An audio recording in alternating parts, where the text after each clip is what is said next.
did this all get started, Douglas? That's my first question. Sure.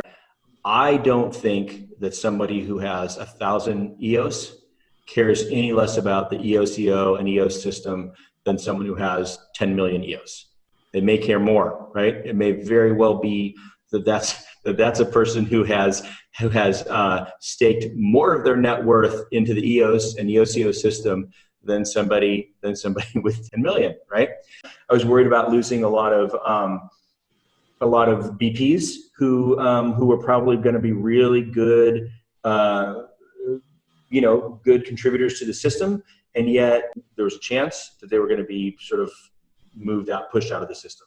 People are smart, and people are going to say, okay, I had high hopes for this, but I can't really engage in that way.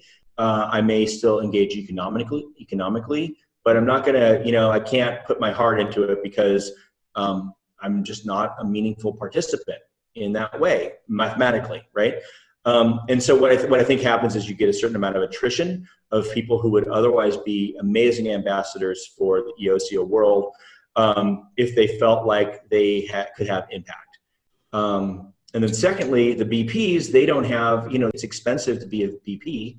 And if you want good BPs, then you need to have a way that they can at least, break even on their not only equipment, but if you want to be a good BP, you've got to have people on call all the time in case there's a problem. So we need those people to stay in the system. And my worry was that there would be a 6-month period when people hung out and try and hope for the best. But at some point, these are all if you're smart enough to be a BP, you're smart enough to understand basic economics, and people will fall out and go to other things and take their talents elsewhere where they're going to be rewarded. Mm-hmm.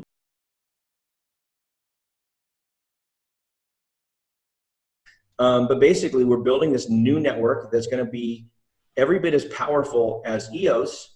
In some ways, we have a few advantages that I absolutely encourage them to take, and we've built some pretty cool extra tools that I think EOS could benefit from.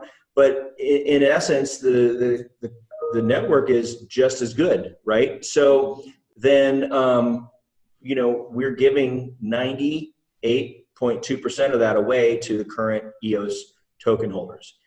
But because we didn't take any money, and because we're giving it away, we can give that away in any way we see fit. And the way we think is most valid and best for the network and best for everyone is if we honor everybody who went into EOS, the Genesis token holders, and we're going to give 1-to-1 tokens to everyone on EOS on the Genesis snapshot, with the one caveat that in order to fix this hyper-centralization of voting, we are going to cap accounts at 40,000 tokens.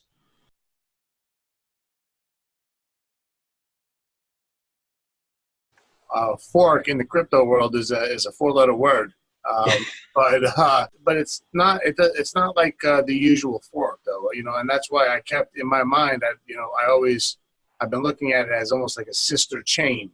There is some level of competition, but I think it's a competition that makes it work a little harder, right? But we are certainly not. I mean, I refuse to be the Roger Ver of EOS-EO, right? We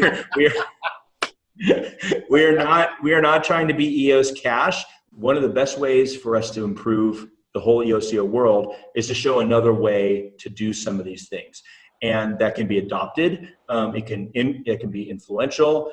I think that always the vision was of Dan Larimer and everybody involved was that there would be a panoply of different forks, each with their own different flavors, let's say, each with their own flair. Their own flair, yeah, with their own flair.